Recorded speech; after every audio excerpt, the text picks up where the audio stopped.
Magandang gabi po sa inyong lahat. Magandang gabi po. At ang kapayapaan at ang kabutihan ng ating Panginoon ay mapa sa inyong lahat. Habang tayo po ay naghahanda sa atin pong darating na kapistahan ng ating patrona, ang Reyna at Ina ng Paco, ang Mahal na Birhen ng Peña Francia. Palakpakan po natin ang Mahal na Birhen ng Peña Francia. Mga kapatid, tayo po ay nasa ikalimang araw na ng ating paghahanda at nasa kalagitnaan na po tayo. Kamusta po ang inyong paghahanda? Kamusta ang inyong pagnunobena?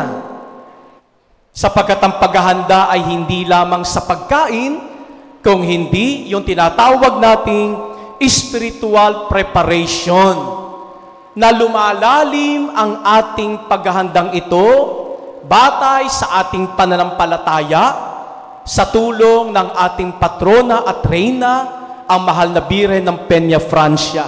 Napakahalaga mga kapatid, yung spiritual preparation, sapagkat magiging makabuluhan ang ating pagdiriwang ng fiesta kung tayo po talaga ay tunay na nakapaghanda. At ang paghahanda ay hindi lamang sa mga ritual, sa mga palabas, sa mga bagay na external na paghahanda at gawain, kung hindi spiritually lumalalim ang ating pananampalataya. Sapagkat ang fiesta ay ayon sa ating pananalig sa Diyos, sa mga biyayang ibinibigay niya at gayon din sa pagsusugo niya ng mga taong banal upang ating matularan. Napakahalaga po nun. At sa pagtulad natin, nakikita tayo bilang isang simbahan. Ano po ba ang tema po ninyo ngayong piyesta? Sabay-sabay nga po kayo. Sama-sama. Tuloy. Ayan. At kasamang Birhen ng Peña Francia at Reyna at buti pag binasa ng commentator, ano? Paano pag walang kopya, no? So mga kapatid, ano? Tayo po'y nasa ikalimang gabi na, no? At ang tema po ninyo na ibinigay sa akin ay sama-sama sa paglalakbay at pananalangin, kasama ang Mahal na Birhen ng Peña Francia, ating Reyna at Ina.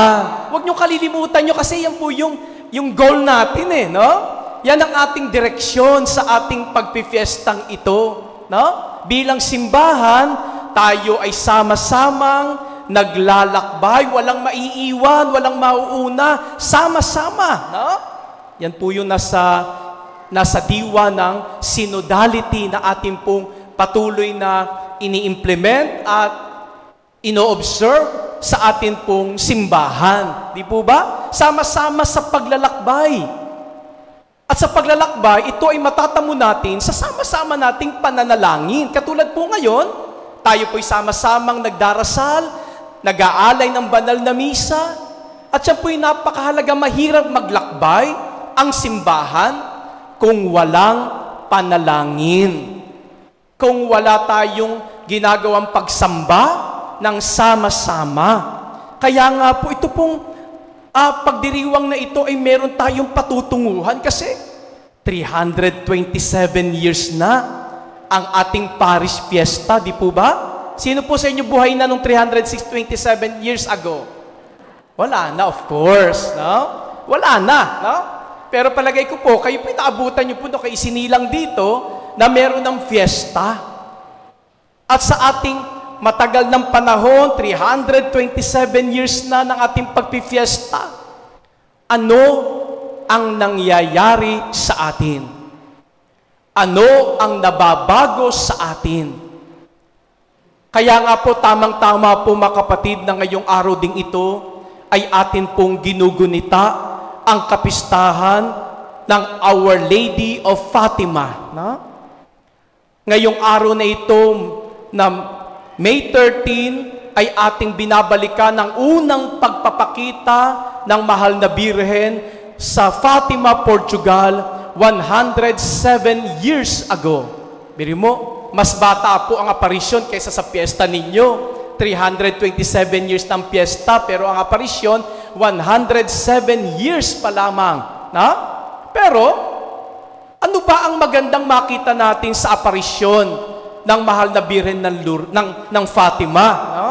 Sapagkat napakahalaga na makita natin bakit ba nag-aaparisyon ang mahal na Birhen. Siya ba ay para lang sabihin, ako ang ina ng Diyos, ako ang ina ni Kristo? Hindi. Sapagkat ang aparisyon, ang bawat aparisyon, katulad ng mahal na Birhen ng Lourdes, Our Lady of Fatima, no? Ang mahal na Birhen ng Guadalupe, ay merong mensahe.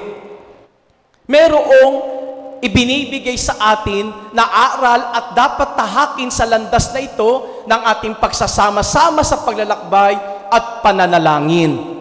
At tatlo po yun, sabi nga na mahal na Birhen ng Fatima, kina Lucia, Jacinta at Francisco, magdasal para sa kapayapaan, ipanalangin natin ang pagbabalik loob ng mga makasalanan, no? Tayo'y magbalik loob sa Diyos. At yan ang napakahalaga. Prayer, peace, and conversion. At ngayon 327 years na ang ating parish fiesta. Ang ating komunidad ba ay tumatahak sa landas ng malalim na pananalangin sa tulong ng mahal na Birhen ng Peñafrancia. Anyway, isa rin naman po siya, kahit po sabihin natin Fatima, Lourdes, Medjugorje, o Guadalupe, Peñafrancia, isa lang siya. Ang mahal na Birheng Maria. No? Kaya nga, ang itinuturo sa atin ng mahal na Birheng Maria, una sa lahat, ang ating prayer life. Sa ating sama-samang paglalakbay na ito, pinalalalim natin ang relasyon natin sa Diyos. Pinalalalim natin ang pagkilala natin sa Diyos sapagkat ang pagdidibusyon sa mahal na Birheng Maria ay uuwi kay Kristo. Yan ay napakahalaga mga kapatid na hindi tayo titigil lamang sa pagdidibusyon sa mahal na Birheng Maria na minsan sinasabi natin, ay ako para sa Lourdes, ay ako para sa Fatima, ay ako para sa Guadalupe. Hindi. Hindi dapat tayo magkaroon ng paghinto sa ating pagdidibusyon.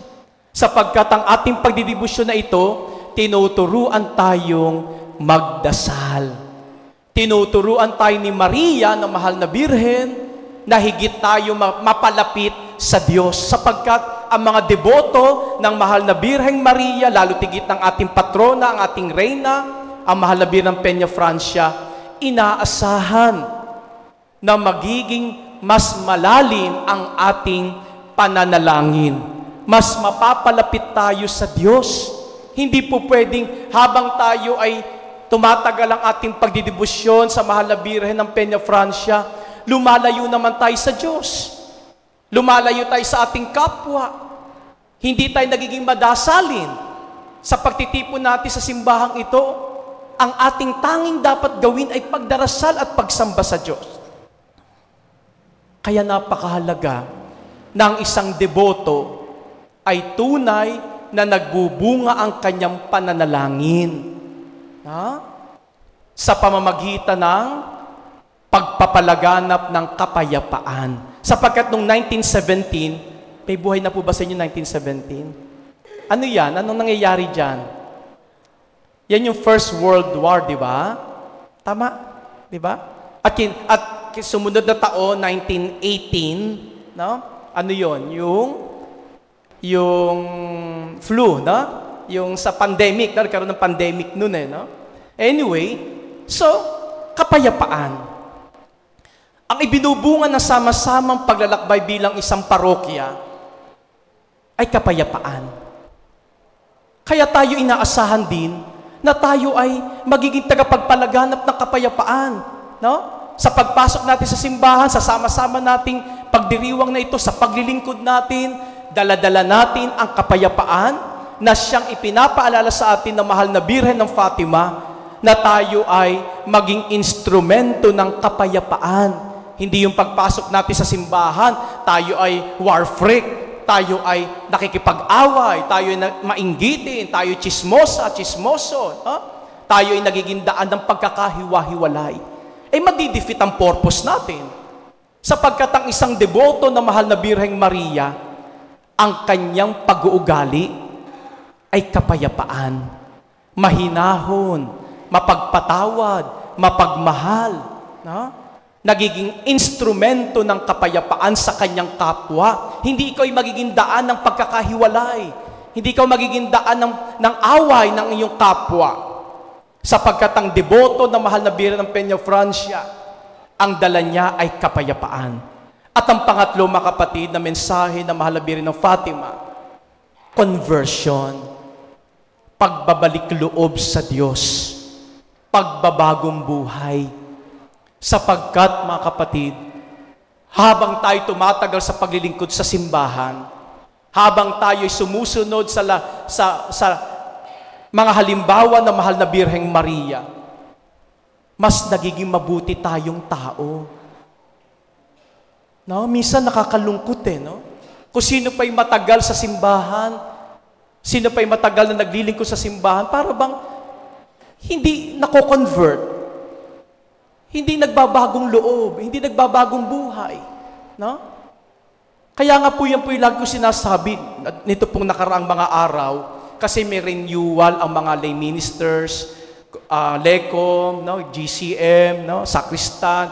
Alam niyo po, almost 200 ang lingkod ng National Shrine. At akin po itong inisa-isa ang kausapin. Pinagtiyagaan talaga dahil ang renewal nila sa Sabado. Sabi ko, sa tagal ng inyong paglilingkod dito, nararanasan niyo ba ang conversion? Nararanasan niyo ba na kayo makapagbalik loob sa Diyos? Mas nagiging mabuti ba tayong tao, Kristiyano, habang tayo naglilingkod bilang lector, lay minister, sacristan, GCM, social communication ministers? Tayo ba ay nagiging mas mabuting tao? Sapagkat kung hindi nagbabago ang buhay natin sa ministry na ito, baka naman sa ibang ministry ka dinadala. Of course, ang Diyos may plano sa atin. May ibinibigay sa ating ministry na para sa atin. Huwag nating ipilit ang ating ministry dito kung hindi naman tayo nagbabago. Di ba? Kaya mga kapatid, pagbabagong loob, pagbabagong buhay. Sapagkat yan ang hinahanap ng Diyos sa ating lahat. Sapagkat kung hindi tayo magbabagong loob, magbabagong buhay, magbabalik loob sa Diyos, ay marahil hindi nagiging makabuluhan ang ating pagsunod sa Diyos sa paglilingkod natin sa simbahan. Kaya mga kapatid, sasama-sama natin paglalakbay na ito bilang isang parokya, makita sana sa atin ang lalim ng buhay pananalangin, prayer life, yung iyong pagiging peace promoter, maging tagapagpahayag ng kapayapaan sa loob at labas ng simbahang ito. Sapagkat ang ating pagdadala ng kapayapaan ni Kristo, hindi lamang dito sa simbahan, kundi pag-uwi ninyo. Kayo, mga kapatid, pag umuwi ba kayo sa inyong bahay, anong reaksyon ninyo kapag ang asawa nyo natutulog at hindi pa nakapagluluto? Ang inyong mga anak ay nagko-computer at wala pang sinaing. Ngayon, uuwi kayo. Ano reaksyon ninyo kaya? Magiging mapayapa kaya kayo? O mga anak, sige, laro lang kayo. Asawa ko, sige, matulog at ako ay magluluto dahil mahal ko kayo. Ano kaya magiging reaksyon natin? Sapagkat ang ating pagdadala na kapayapaan ay sa labas natin ito ipapalaganap. At ang pangatlo, sasama-sama nating paglalakbay, yung conversion. 327 years na ang ating parish fiesta. At ang parokyang ito ay 327 years na rin. Pero ang ating mga komunidad ay patuloy na nagbabalik loob sa Diyos. Patuloy ba tayo mas nagiging mabuting community dito sa parokyang ito? Sapagkat napakaganda na habang tayo ay tumatagal sa parokyang ito, habang tayo nagdiriwang ng piyesta na mahal na Birhen ng Peñafrancia, siya rin naman yung may nais na tayo magbalik loob sa Diyos, magbalik loob kay Kristo sa kanyang anak. Lalo pang umuunlad ang kabanalan dito sa ating pong parokya. Ha? Kaya sana mga kapatid, ang tema na ating pong patuloy na pinagninilayan sa mga darating pang mga araw, nawa ito ay magbunga sa atin ng ating tunay na pagsunod kay Kristo at pagbibigay ng halimbawa sa ating kapwa. Hindi pa naman po tayo huli, no?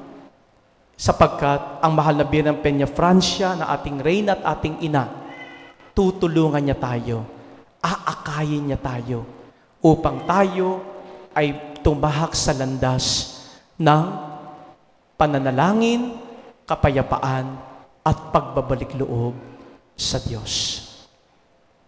Mahal na Birheng Peñafrancia, ipanalangin mo kami.